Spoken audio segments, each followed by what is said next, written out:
Welcome to BBB Straight Talk, your first step to a good decision with Joe Allen Wallen, Northeast Wisconsin Regional Manager for the Better Business Bureau. Welcome back to BBB Straight Talk. Straight Talk is brought to you by the Better Business Bureau and highlights accredited businesses. These businesses teach us what we need to know about their industry. We talk about a different topic each week. Today we're going to visit with Elmer Dowling of Elmers Roofing. Now, welcome, Elmer. Good morning. Welcome. Tell us about what is Elmers Roofing? What kind of roofing do you do? Elmers Roofing, we're a full-service roofing company there. We do residential work, we do commercial work, we do agricultural and industrial work also. We do everything from shingles to rubber to single plies, and most recently in the last 5 years we've gone into elastomeric roof coatings, and that's where we're pushing our main effort these days is the coating business. Okay, so tell us what elastomeric roofing is. Elastomeric roofing is simple terms is a rubber roofing substrate that we can put on top of your roofs, and older roof and aged roofs. Instead of having to tear them off and throw them away, we can treat these roofs and spray our liquid rubber onto it and bring them back to a usable state. Okay. And when I think of a rubber roof, in old times, I always thought of a sheet roof that would have to be seamed at some point, and it sounds like this wouldn't need any seams. No, since this goes down in liquid form, it cures in one monofilament layer, and it's 100% seamless and 100% adhered. A lot of the old single plies that you're talking about, they come in the sheets, a lot of them are mechanically fastened about every 5 feet, some of them 6 feet, then they're heat welded on the seams. The old EPDMs are just glued together, and oftentimes the glue will come apart. Within 8 to 10 years, you'll start having problems with them. Okay, yeah, and flat roofs are a bit of a challenge, which is where many of those rubber roofs go, so that in this climate, that's a little harder to deal with sometimes. Yeah, that's a nice thing about a seamless roof in these climates. When you get the snow and stuff setting on there, that doesn't have any place to get into the building since it is seamless. That's great. That's great. Now, how long has this elastomeric been around, and how and why was it developed? Conklin first developed the acrylic elastomeric coatings in 1976. They are the forerunner in it now. They still have scientists that develop new coatings every day. They actually came up with the roof coatings as basically by an accident. They was looking to create a barn paint that would be stretchable and flexible, so when the barns expanded and did that, and it could expand cover up some of the cracks in some of the old barn boards, it'd stick to that. And they found out when they had added elastomeric polymers to the formula that it became out a real tough substance, and they started putting it on roofs and different things just to find out what it would do, and it turned out to be an excellent roofing product. Okay, interesting. It's so interesting that so many of our products are kind of discovered when someone's looking for something else. Yes. Yeah. But that's good. So what kind of a roof is this a good solution for? Conklin's coatings are a good solution for any roof that's getting old or getting towards the end of its useful stage. It might be leaking or whatever. We have systems where we can go over top of a metal roof. So we have a metal restoration system. We can take a aged metal roof that may be rusty or leaking. They don't have to be rusty to leak, but we can coat them. We also have a coating systems for our PVCs, TPOs, your EPDMs, your mod bits. We have a spray-in-place foam system. If a building owner was looking for more insulation value in their roof, instead of having to tear their ceilings all apart and put insulation in, we can actually apply foam roof on top of the roof, and then we can coat over top of that to protect it from the UV rays.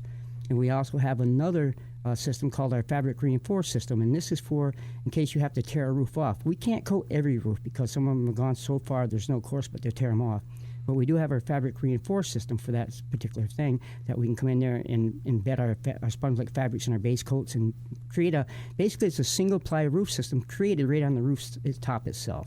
Okay. So now, can you go over just regular asphalt shingles and that kind of thing? Some of the guys involved with Conklin have done it. It does work. It's not cost-effective. Ah, okay. Okay. So this is probably a pretty long-term. What kind of lifetime do these roofs have? Our Rapid Roof 3, which is the workhorse that we have, our coatings there, it carries a 10-year non-prorated warranty. We have Rapid Roof out in the field right now that's been applied in the late 70s, early 80s, and they're still functioning today without any maintenance on them, and they're still functioning fine. The warranty goes for 10 years on the Rapid Roof 3. Our Benchmark carries a 12-year warranty. Our Puma carries a 15-year warranty, and our Puma XL carries an 18-year warranty.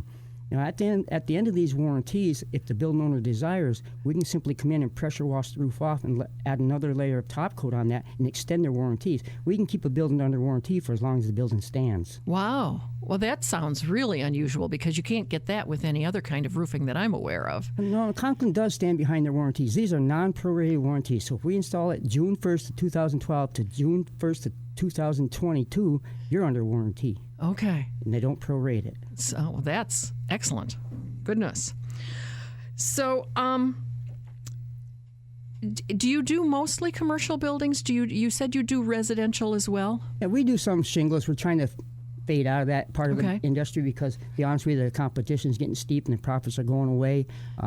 We're finding that the more and more commercial work we get into and specializing in these coatings, it's kind of a little niche all by itself, and not everybody is doing it. And it's an excellent product to work with. Okay, that sounds good.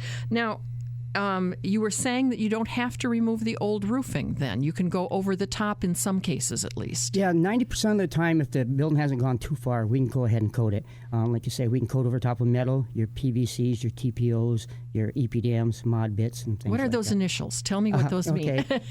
I can see if I can remember them all. PVC is a polyvinyl chloride. A TPO is a thermoplastic ophiline. EPDM, that one there. But are these sheet? Those are single ply sheet type roofings that you see around a lot. If you look up and you see a white roof up there, chances are it's a TPO or a PVC. Okay. Your EPDMs are the black rubber roofs that you see everywhere, and those type of things like that. Okay. So we don't generally have to tear them off. We can prepare them, clean them, prime them, and adjust the seams and penetrations, and we can apply our coatings and keep that product out of landfill.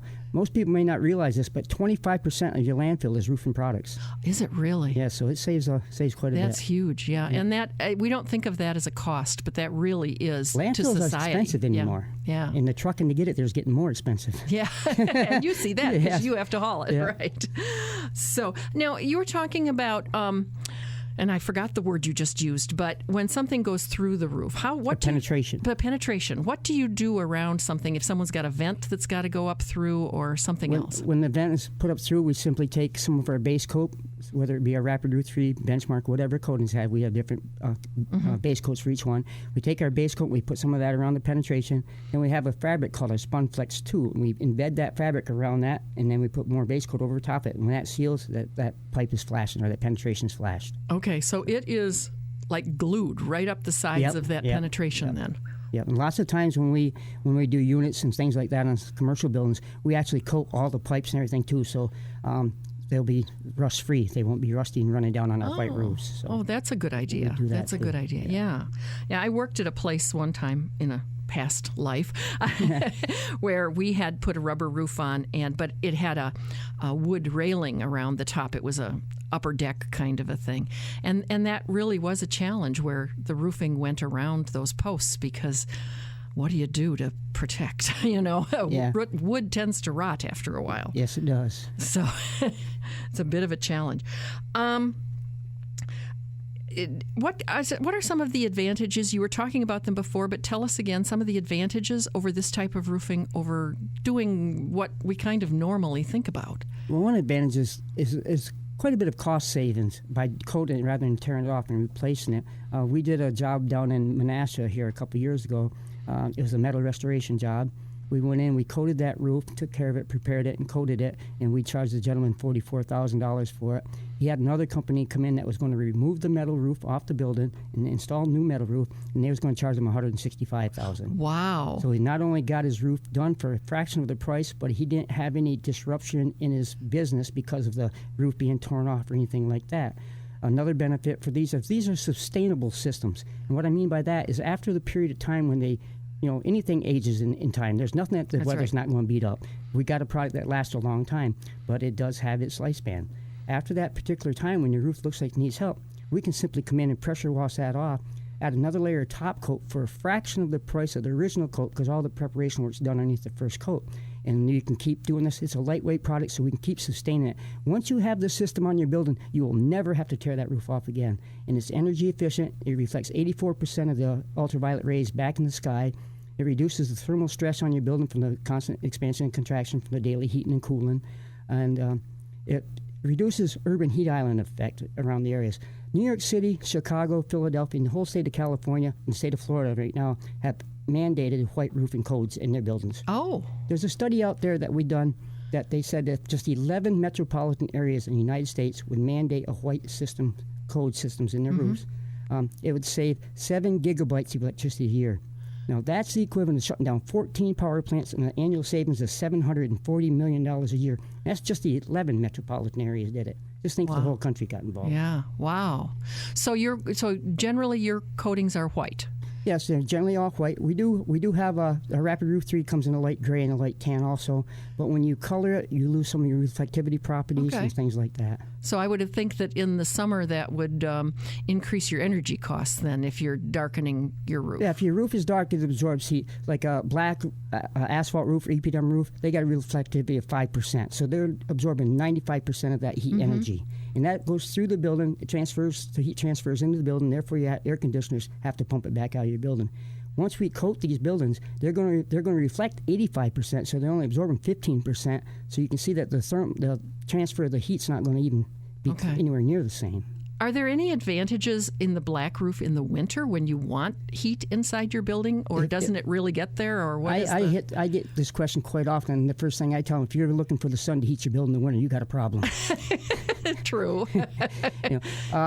One of the advantages of the white roofs over the black roofs in the wintertime is you don't get that all sudden melting, and it doesn't all of a sudden you have big puddles of water. It does melt at a slower rate, so it doesn't puddle so bad on your roof. Okay. Yeah. Interesting. Can you do this on new construction? We do this on new construction. We have our fabric reinforced system that we can apply the fabric in our base coats over the entire roof surface, and we come back and top coat it. On new construction also, we can use our spray in place foam, which is an excellent product for that situation because you can add the insulation value right on the building right there. Okay. Now, you were talking about on over asphalt, it's not cost effective. On new construction, because you're not ripping off or you're not dealing with that, does this become more cost comparative? When it's not cost effective over asphalt, we're talking about asphalt shingles, not an asphalt build-up asphalt roof, asphalt shingles. Yeah, by the time you get enough coatings on there to seal every little crack in the shingle and stuff like that, you can actually replace the shingle roof at a less expense. And the aesthetics sometimes aren't there either because it'll be white, and some people don't want to have their house looking like an igloo, type of thing. Well, that's an interesting thought. But if you're doing it on new construction, is it pretty comparable to other roofing types? We can run, our ply system runs right around $325 a square. Most shingles right now on the new construction, it'll be quite a bit less than that. Okay. We don't really do this too much on residential new work. It's more or less on commercial type things. Right. It sounds like more of a commercial product, but if you want a roof that's going to last. I have done really several sunrooms and carports and things like that with this product, and the people really enjoy it on the Three Seasons rooms because typically they put a black rubber up there, and when it's 90 degrees outside, that roof's 160 degrees, and that heat's coming through your building. And that's when you want to be in the sunroom. That's right. And when we coat that, it becomes white. It reflects 80, and it's cool in there. I mean, we put a thermometer on an EPDM rubber roof we was working on, and it blew the top of the thermometer off. It had registered 140 degrees. It blew the top of that thermometer off. Wow. After we coated that roof, we put the thermometer back on there. When it's 80 degrees out, it was like 79 degrees on the roof. It's amazing. It's like ice and heat. You can just, the difference in it. Yeah. Well, you can't even touch some of those roofs. No, you can't walk on them. Yeah, right. Especially not unprotected. Are most of these then flat roofs, or you said that some of them are metal roofs, so you have some shallow angle in that kind of thing? Yeah, we can get up to a 612 pitch. I've had a couple of my colleagues, they've gone to an 812 pitch, but you have to put it on lighter coats because it is liquid form. You don't want it running. Yeah. Once it gets so steep, it will simply run down the roof on you. Okay. But we've gone up to 5 and 612 pitches on metal roofs and stuff like that. You do have to be careful at your application rate, make sure you don't get it too heavy or it will run on you. Yeah. And typically on the steeper ones, we will do 2 coats on, just make sure it's coated enough instead of the one big coat. How long does it take to do a project like this? That all depends on which system we're using, how big the building is, actually. We did that job I just mentioned a while ago down in Manassas. That was 190 squares, which is 19,000 square feet. That's a big building. We did that with me and 2 helpers, with 3 of us on that job. We did that in 18 days. Okay. So it doesn't take long to do a large a large roof, and you don't really need a massive crew to do them either. Most of these jobs we can do with a 3 or 4 man crew. Okay. And do you have your own employees then, or do you? Yes, I have 2 guys. One guy's been with me for 9 years, and the other guy I use him when I do need him temporarily. Okay. If we ever do get into a bind where we have a time restraint on a big job, I have other contractors that I network with that are involved with Conklin, and we simply pull them in. That way we have our trained applicators, and we're not getting somebody out there that doesn't know what they're doing. Yeah. Now, you've done a lot of regular roofing throughout your life. What if just a homeowner is listening to this, what are some of the things that you think the homeowner should think about when they're having any roof done? What kind of questions should they ask? And well, if I was a homeowner and I was looking to have my shingle roof replaced, the first thing I'd want to know about the company is how long they've been in business. Second thing I want to know is I want to know some references from them. Let me talk to some people you've done work for. See if they were happy with it or not. And then give them some job sites so they can drive around, take a look at what your work looks like. And you definitely want to stay local. I know during these hailstorms and stuff that we have up here, we get people from all over the country. Yeah. And I realize that there's a large volume at work at that time, and people are in a hurry to get their work done. But I'm telling you, if you have to wait for your local guys, because they will be there when you have a problem in the future where the guy with his Texas license plates or whatever is gone. Right. We see that at the BBB all the time. And you just want to make sure. In fact, one of the roofing companies in town told me that he saw roofs that were better off damaged because they had a poor job done by someone who was a fly-by-night coming in, and they would have been better off waiting with the damaged roof and taking their time. Yes. Yeah. So, because now their insurance money's gone. Yeah, and they're still leaking out, and the house still leaks. Yeah. That's right. And the other thing, the BBB, of course, always check and make sure your company is insured. Yes, absolutely. So, yes. Mark is here running the board, and I think Mark has a question. I do. Can you talk about how and why your company evolved into kind of focusing on the elastomeric roofing?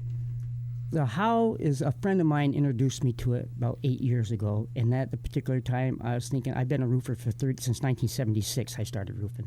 And I'm old school kind of, and this was a new idea. And I was thinking it was snake oil, roofer in a drum, until he actually talked me into going to one of these roofing seminars. Like I just come back from Chicago yesterday, we was at one, and where you could actually see that this is not something you just get up and smear on the roof or paint on the roof. It's actually a system where you have to take steps and go through to rejuvenate a roof. And I saw that, and I said, this is cool. And then I saw the ease of the application, and instead of having to tear shingles off and throw 80 pounds on your shoulder and walk up the ladder, it was a no-brainer to me. And another thing is that there's this big going green movement in the country, and this is a big part of that where, like I say, we don't have to throw the stuff in the landfill. You get the energy savings on your building from the reflecting the heat off. And if enough people do it in the metropolitan areas, we will reduce that urban heat island effect.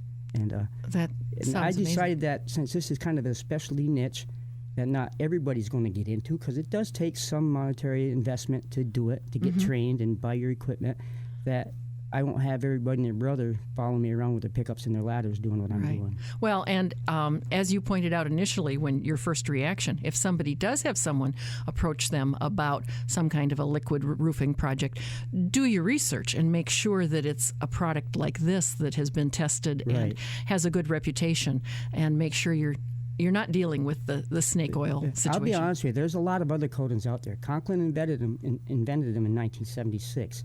They had the patent on them for a certain period of time, and everybody knows the patent's limited.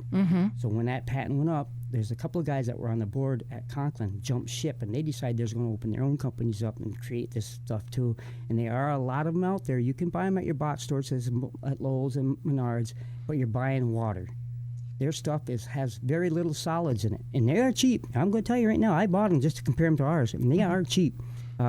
Conklin has more solids in it, and it just sets up a lot better, and you're getting your money's worth.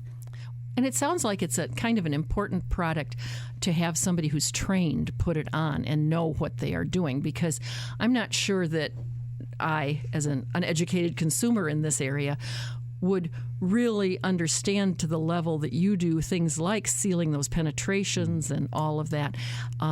So it doesn't sound like it's probably the ideal do-it-yourself project. Not really, because They'll sell you the product at Lowe's, at Menards, ABC, any place. They'll sell it to you, but you don't get any instructions. And a lot of people, you just go and paint on your roof. They don't realize you have to pressure wash that roof, make sure it's really, really clean. And then some surfaces, you actually have to put a primer on. We prime every roof, no matter what it is. We put a primer on every system.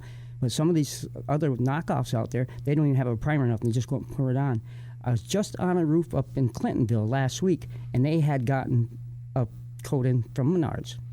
And they put it on, and it is really peeling right off. The lady called me up. She was having a leaking problems. I went up their drain.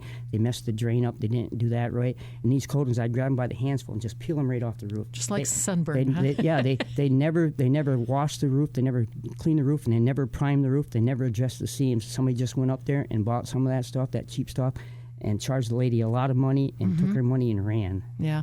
And I think you have to be really cautious even doing the pressure washing, too, because you don't want to force moisture under roofs or siding or whatever when you're pressure washing. Yeah, so that's kind of a skill. When we're pressure wash, what we generally do, if we have an area that we know is leaking and stuff, we'll go ahead and we'll address that leak and repair that leak before we pressure wash. That way we don't get the water inside the building. On our metal roofs, unfortunately, we do get a little water through wherever it's leaking, but they've already been experienced leaks there for a while, so one more time, it's not going to kill them. But on your EPDM roofs and TPOs, if you have a spot that's obviously leaking, you know where it is, we'll go ahead and we'll address them first, and we'll repair it back with that product. Then we'll go ahead and coat and wash it off and coat it. Okay. Well, if somebody's interested in getting an estimate on their building, do you charge for estimates? No, we give free estimates and free roof evaluations. I've looked at a lot of roofs that people, what do I need? And you go up and look at them, they just need a simple repair. They don't need a whole coatings. And we do everything from repairs to, certainly we'd like to sell everybody a whole coating systems. Right. But we understand the market and budgets and things like that. So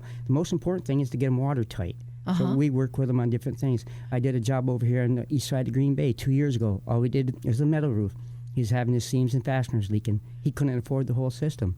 So we went in, we addressed it, we fixed the seams and his fasteners. He's got a leak-free, dry building now, and someday when his budget allows, we'll go ahead and put the rest of the system on. Finish it, yeah. Well, and I think it's so impressive that you can extend your warranty by just having you come back in 10 years later or whatever and recoat it for less and just have this continual protection and not have to worry about it. Yeah, that's nice about these being sustainable. I mean, once they're on, you're set. Yeah, that's great. Now, how far a region do you cover? I've gone down the other side of Madison. I'm working on a project down in Milwaukee. We'll come up to Green Bay. I go over to Wausau. If the building's large enough, we'll go wherever we need to go. Okay. I will not go to Madison for a 400 square foot job or something like that. You know? Right. But if you're talking about 140 squares, something like that, yeah, it's worth the trip.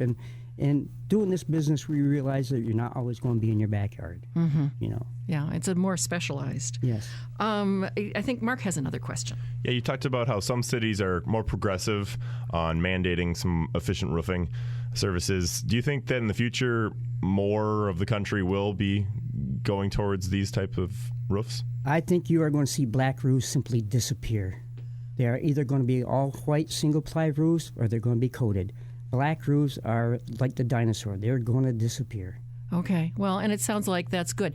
Are some of the communities around here a little more progressive with some of these things, or is it?